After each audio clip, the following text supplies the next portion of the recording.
Today, we are diving into a really fascinating trend. We're looking at exactly why so many expats, digital nomads, and retirees are ditching those sky-high coastal living costs and packing up for Ensenada, Mexico. Seriously, if you've been dreaming of waking up to ocean views but absolutely shuddering at the California price tags, you are in the exact right place. We're going to unpack what makes the city tick, and we'll separate the romantic myths from the actual on-the-ground realities. So, here is our roadmap for today. We're breaking this down into 5 key parts. First, we'll look at the Cinderella of the Pacific. Then, we'll dive into the ultimate financial advantage, followed by world-class food and wine, high-quality, affordable healthcare, and, finally, what it actually takes to embrace the local rhythm. Okay, let's jump right into Section 1, Cinderella of the Pacific. This is where coastal beauty meets some serious convenience. Now, if you're actually considering the move, you should know that Ensenada is incredibly diverse. It's not just one big beach town. You've got the bustling, highly walkable heart of Zona Centro, which is great, but, can get a little noisy. Then contrast that with the tranquil, affluent hills of Chapultepec. Craving premium oceanfront living and craft beer? Well, El Sauzal is absolutely your spot. Or if you want a true off-grid nature vibe, Punta Banda offers this amazing rustic coastal escape just about 45 minutes south. But to really get the city, we have to look past the perfect postcard views. Moving here is a real adventure. The expat bloggers, the wandering smileys, hit the nail on the head. They noted that living in Ensenada is not a sanitized tourist experience. It's real, raw, and alive. Basically, you are swapping that manufactured resort bubble for a truly authentic, culturally rich lifestyle. Moving on to Section 2, the ultimate financial advantage. Let's talk about slashing your cost of living. The sheer economic power of moving to Ensenada is just staggering. To maintain the exact same standard of living, you'd need over $9,000 a month in San Diego. But in Ensenada, just over $3,000. Let that sink in for a second. That is a massive return on simply packing up a moving truck and driving 70 miles south. And housing is a huge part of that. It's incredibly affordable. In fact, rent is roughly 25% lower than it is even in neighboring Tijuana. This means expats can snag oceanfront properties for a literal fraction of what they'd pay in California, or even in other parts of Baja. So your everyday survival costs are just slashed dramatically. Think about it. A 1-bedroom apartment in the city center is under $600, compared to well over $3,000 in San Diego. Basic utilities? Less than $50. This drastic reduction means you can finally stop working just to pay your landlord, and you actually have the budget to enjoy your life. And having that extra budget comes in handy for Section 3, world-class food and wine, and the whole BajaMed movement.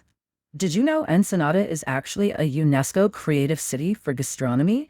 It's famous worldwide as the birthplace of the fish taco, for sure. But it is also the beating heart of the incredible BajaMed culinary movement. It's this brilliant fusion. They take advantage of the cold, nutrient-rich Pacific waters, pulling in fresh bluefin tuna and sea urchin, and they pair it with Mediterranean elements like local olives, cheeses, and organic produce. It's out of this world. Oh, and if you are a wine lover, you are going to be thrilled. Just 30 minutes inland is the Valle de Guadalupe. This single region produces a mind-blowing 90% of all Mexican wine. Imagine having a world-class wine country, a place people regularly compare to Napa Valley, literally right in your backyard. All right, let's pivot to Section 4, high-quality, affordable healthcare. For a lot of folks, this is a very pleasant surprise. Healthcare is a huge concern for anyone moving abroad, right? But many expats are pleasantly shocked by the modern private healthcare infrastructure down there. You've got facilities like Hospital de Prado and Hospital Velmar offering comprehensive services, from 24-hour ERs to advanced cardiology. The doctors frequently train internationally, they often speak English, and they provide highly personalized attention. It's a stark contrast to the rushed red tape experience we often see in the US system. Plus, for really complex subspecialty stuff, the JCI-accredited Hospital Angeles is just a short drive up the coast in Tijuana. But the financial aspect of this care? It's phenomenal. General medical care is 40 to 70% cheaper, and standard dental procedures are 70 to 80% below US market rates. It is so affordable that people commonly pay completely out of pocket with a credit card for a fraction of what their US insurance copay would have been. Literally, you could earn travel points on your root canal. How crazy is that? Finally, we reach Section 5, embracing the local rhythm. It is time for a quick reality check. Because let's be real, the single most common question any prospective expat asks before they even start packing their bags is about safety. We've all seen the headlines, we read the travel advisories, and it is completely natural to be concerned.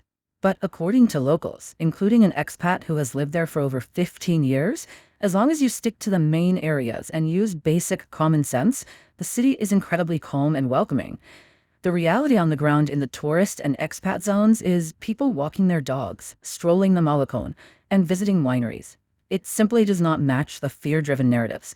Now, petty theft can happen if you leave valuables out, but random violence against tourists? Exceptionally rare. You will, however, need to adapt to the infrastructure. That's just part of the deal. Occasional power outages happen, and municipal water rotations might mean you have to install a storage cistern. And then there is Mexican time. You really have to embrace a culture where a promise to arrive in 5 minutes might actually mean 20 to 40 minutes. Relationships and human connection matter way more here than strict to-the-minute efficiency. Learning to slow down is just part of the charm. Also, if you plan to commute back to the US, the border crossing is a genuine logistical hurdle. The standard lanes can trap you in your car for hours, but there are workarounds. Getting an RFID passport card for the ready lane cuts that time down, and upgrading to a Century Pass, that absolutely transforms the experience. It turns a multi-hour ordeal into a fast, totally manageable 10 to 30-minute process. So it really all comes down to this. Are you ready to trade the rat race for a brand new rhythm? If you can swap rigid infrastructure for sweeping ocean views, world-class tacos, and total financial freedom, well, Ensenada might just be your perfect destination. The Cinderella of the Pacific is waiting for you.